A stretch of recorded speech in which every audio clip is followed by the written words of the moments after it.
before we wrap up this hour is the Trump administration officially banning U.S. citizens from traveling to North Korea. They just dashed the hopes of thousands of college students who were planning on going to Pyongyang for Christmas break for their starvation festival. The need to act to stop Iran from getting an intercontinental ballistic missile that's armed by... In 2025, with headlines swirling and travel advisories escalating, the map flipped. Some nations closed their doors to visitors from the United States. In an era where geopolitical tensions intertwine with health protocols and diplomatic showdowns, American passports found themselves unwelcome in certain corners of the world. This is the story of 7 countries, some factual, some projected, where in 2025, U.S. tourists were outright banned or effectively shut out. Have been basically screaming for years that the North Koreans and the Iranians are collaborating on missile technology. And they now, are, right? We know that a lot of the missiles that the Iranians are testing are basically copies of North Korean technology.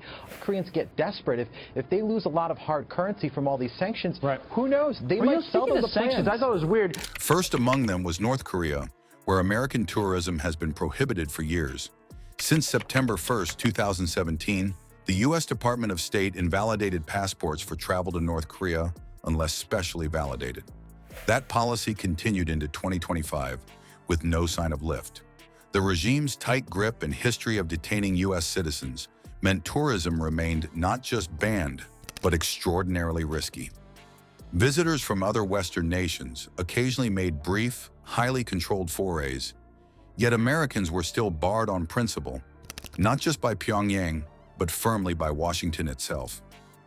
The latest restriction expired in August 2025, but until then, North Korea remained off limits. Also known as Myanmar, Chad, the Republic of Congo, Equatorial Guinea, Eritrea, Haiti, Iran, Libya, Somalia, Sudan, and Yemen goes into effect at midnight. And take a look at this map. The United States is imposing full restrictions on entry from 12 countries. That these nations have been blocked because they lack proper vetting, have high visa overstay rates, or fail to share threat information with the U.S. Second, Chad took a retaliatory stance. In June 2025, following a sweeping U.S. travel ban on multiple countries in Africa and beyond, Chad announced it would suspend all visa issuance to U.S. citizens in accordance with the principles of reciprocity. The action was symbolic and pointed, an immediate and official barrier to American tourists hoping to obtain a visa. U.S. visa and traveling to the country has been always challenging for Iranians, specifically after this place, the U.S. former embassy was closed. Signed a presidential proclamation banning the citizens of 12 countries, including Iran, from entry to the United States. When countries face poor treatment, they were told, given the Trump order and your country being on the ban list, we won't give you a visa. Third, Iran joined the ranks of nations that U.S. tourists simply couldn't reach, not by design of their own policy, but as a consequence of U.S. executive orders.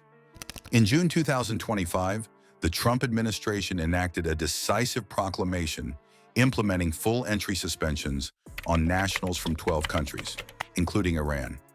While this was a U.S.-led restriction, the result was that Americans could not freely travel in or out with those mutual restrictions shaping access. The travel ban decision has sparked criticism, with many viewing it as an additional barrier for Iranians seeking opportunities abroad. A lot, for instance, because as you know, for an academic application, a lot of... For Iran's nuclear program and lifting of sanctions, the new policies on travel ban could put a certain negative impact. Fourth came Libya, another country included in the June 2025 proclamation. Its unstable security, fractured governance, and lack of cooperation on vetting led to a total ban on visa issuance to its nationals, and as a consequence, created a situation where Americans found it nearly impossible to travel there without extraordinary exceptions. Fifth, Somalia, a nation long beset by internal conflict and terrorism safe havens, was also among the 12 with full entry bans in June 2025. These restrictions made official travel by U.S. citizens extremely difficult, subject to rare and tightly controlled exceptions. Sixth, Cuba introduced partial restrictions, another reflex of U.S. policy. The June 2025 proclamation designated Cuba as one of 7 countries facing partial restrictions, limiting visa categories such as tourism, student, and exchange visas. While travel wasn't unilaterally banned at the Cuban side, U.S. citizens found themselves unable to enter under standard tourist categories. Seventh, stepping into the realm of projection but still rooted in tangible political currents, imagine Venezuela. Already one of the 7 countries subject to partial restrictions in 2025, Venezuela's deteriorating relations with the U.S., humanitarian crisis, and economic collapse made tourism nearly non-existent. Although not officially banning American tourists outright, the de facto result was the same. Visa access evaporated, flights dwindled, and safety concerns made any visit out of reach. U.S. President Donald Trump's administration is considering significantly expanding its travel restrictions by raise the lack of a competent or cooperative government by some mentioned countries to produce reliable identity documents. Just familiar with the decision, say President Trump had considered this ban for months, but made the decision to sign this EO after the fire attack in Boulder, Colorado. Thus, the 7 countries where Americans were effectively banned from tourism in 2025 become North Korea, Chad, Iran, Libya, Somalia, Cuba, and Venezuela. In North Korea, the U.S. government's own passport rules made travel impossible. Even if the regime allowed it, visas were invalid.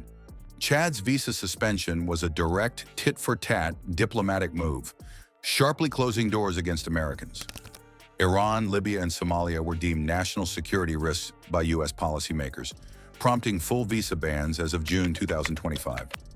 Cuba's partial restriction targeted tourism and student travel explicitly, making leisure visits effectively prohibited.